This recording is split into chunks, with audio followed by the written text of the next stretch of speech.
महादेव गित्तेंना जेलमध्ये वाल्मिक कराडच्या सांगण्यावरून का मारलं? गित्तेच्या पत्नीनं सांगितलं खळबळजनक कारण.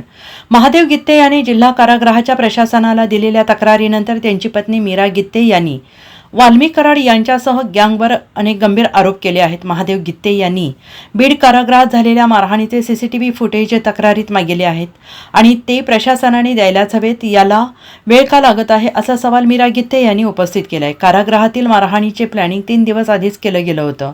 एकमेकांकडे बघण्याच्या कारणावरून महादेव गित्ते यांच्यावर 10 जणांनी हल्ला केला होता असं मीरा गित्ते यांनी प्रसारमाध्यमांना सांगितलं. मीरा गित्ते यांच्या दाव्यानुसार संतोष देशमुख हत्या प्रकरणातील आरोपी आणि परळीतून जेलमध्ये गेलेल्या आरोपींनी महादेव गित्ते यांना मारहाण केली होती आणि यावेळी तुम्ही सध्या जेलमध्ये आहात म्हणून वाचलात, नाहीतर तुमचे हाल संतोष देशमुख यांच्यापेक्षा वाईट करून तुम्हाला मारलं असतं अशी धमकी महादेव गित्ते यांना देण्यात आली असा दावा त्यांच्या पत्नीने केलेला आहे. वाल्मिक कराड याला जेलमध्ये ज्या सुविधा मिळत आहेत त्याला गित्ते विरोध करत होते म्हणूनच हा मारहाणीचा प्रकार झाला आहे.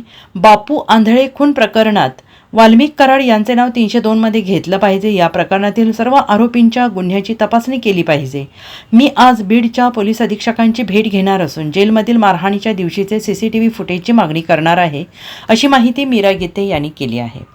Bureau report SBN Marathi, Beed.